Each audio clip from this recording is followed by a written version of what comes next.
ازيكم عاملين ايه؟ يا رب تكونوا بخير. النهارده فيديو جديد لنا على القناه، ويلا نبدا نقول يا بركه بسم الله زي ما تعودنا مع بعض.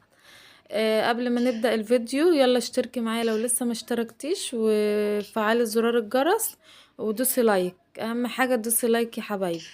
اول حاجه النهارده هنعمل ايه؟ النهارده هنعمل ريفيو كامل عن مفارش السجاده وانواعها ايه، وايه الافضل اللي احنا نجيبه ينفعنا في الصيف وفي الشتاء.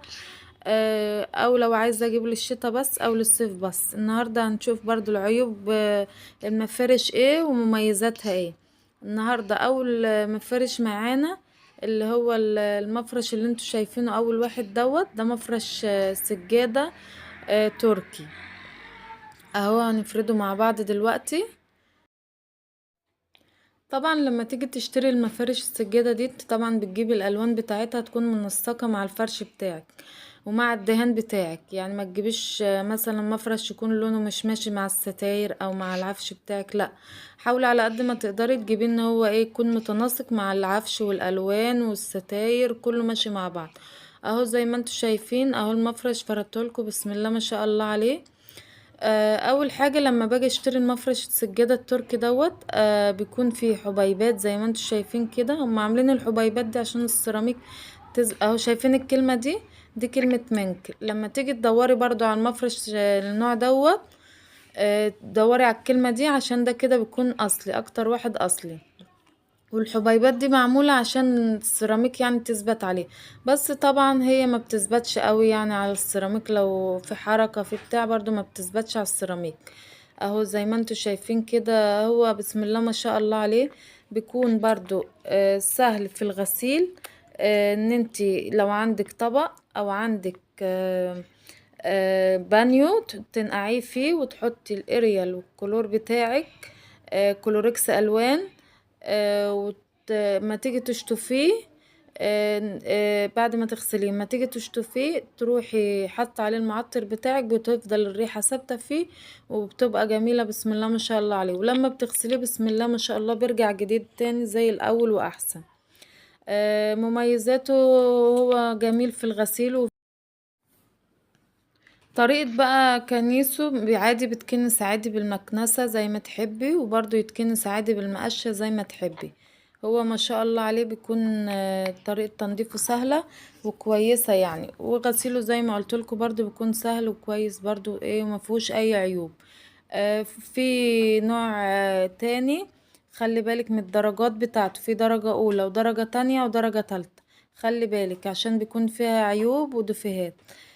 زي ما انتوا شايفين هو بيكون مغلف ومغلفينه كده بكيس ستريتش ولفينه عليه. اه نسيت اقول لكم برضو يا حبايبي لما تيجوا تغسلوه هو بيكون وزنه تقيل قوي. بعد ما تغسليه فانت لازم تسيبيه يتصفى كويس من اي مية فيه. سيبيه يتصفى عادي، لو يوم تسيبيه يتصفى على البانيو او على طبق او على كرسي على اي حاجة. تسيبيه يتصفى حلو، وبعد ما يتصفى حلو خالص تقومي بقى ايه نشراه، وهيبقى جميل وزي الفل ويرجع جديد تاني. تاني مفرش معانا هو المفرش الشعر. المفرش الشعر حلو وكل حاجة. هو 2 في 3، هو بيجي 2 في 3 وفي متر ونص في 2.5. ده برضو بيكون المقاس الصغير بتاعه، لو عندك حتة مقاسها صغير تجيبي منه. اهو زي ما انتوا شايفين انا بوريكم الظهر بتاعه برضو. خلي بالك الظهر بتاعه يكون فيه حبيبات. اوعي تجيبي الظهر الجنس يا حبايبي مع الوقت بيبوظ وبتخلي من الظهر. الجنس ده بتخلع من الظهر وبخلي المفرش كده مكرمش ومبقاش شكله حلو. هو المفرش ليه عيوب وليه مميزات. اول حاجة المميزات بتاعته ان انت تحطيه في الغسالة عادي ما فيش اي مشكلة، ما بجرالوش حاجة. وبرضو بيدفيكي في الشتاء. ده مفرش شتوي يا حبايبي مش صيفي، لانه في الصيف بيحرر شوية، انما في الشتاء بيبقى ايه عادي يعني. دي مميزاته. هو بقول لكم بيتحط في الغسالة ويتغسل عادي ما فيش مشكلة، وبيدي منظر جميل بيبقى شيك كده زي السجادة الشعر. وما بتغسليه ما بجرالوش حاجة. انما العيب بتاعه ان هو طريقة التنظيف بتاعته لما تيجي تكنسيه ما بيتكنسش، لان فيه الشعر ده بيقع في قلب التراب كده، ما بتعرفيش تمسكيه ان انت ايه تكنسيه يطلع منه، او المكنسه برضو ما بيشبك في المكنسه برضو ما بيبقاش حلو برضو ما بتنضفوش. طب ايه احسن طريقه ان انا انضفه؟ ان انت تشيليه تنفضيه كويس، بيوقع بقى اي في تراب اي في حاجه واقعه بتقع منه، وبيرجع تاني نضيف وترجع تفرشيه. هي دي احلى طريقه ان انت تنضفيه بيها. واهم حاجة تكوني جايبة الظهر الجلد ده، اوعي تنسي. برضو ده نوع حلو معايا برضو، انما هو العيب الوحيد اللي قلتلكوا عليه دوت. ابقوا خلوا بالكوا لو عادي معاكوا ان انتوا كل شوية تشيلوه تنفضوه وترجعوا تفرشوه تاني، مفيش اي مشكلة عادي. هاتي منه وهو نوعه كويس في الغسيل بتاعه، بيكون سهل تحطيه في الغسالة ما بيجرالوش اي حاجة، وبيدي والله منظر جميل للحتة، كأنك جايبة ايه سجادة شعر كده، بيبقى منظره جديد وحلو يعني. وجديد معاك. وبرده في ميزة تانية ان هو الظهر بتاعه دوت ووتر برو، يعني لو كبيتي عليه اي مية ما بيجرالوش حاجة، ما بتقعش تحت، لا بتفضل فوق كده وفي عازل بينها وبين الارض. اهو تالت مفرش معانا، وطبعا ده موجود في كل البيوت، وده مفرش سجادة عادي. مفرش سجادة عادي 2 في 3. طريقة غسيله بيكون غسيله سهل. تحطيه في الغسالة وتحطي عليه المسحوق بتاعك، بيتغسل ومبقاش فيه اي مشكلة برضو جميل. موجود برضو عندنا. وطبعا طلع عليه انواع كتير زي اللي انا وريتها لكم كده، اللي هو التركي والشعر، بس ده برضو حافظ قيمته ولسه لحد دلوقتي في ناس بتشتري منه.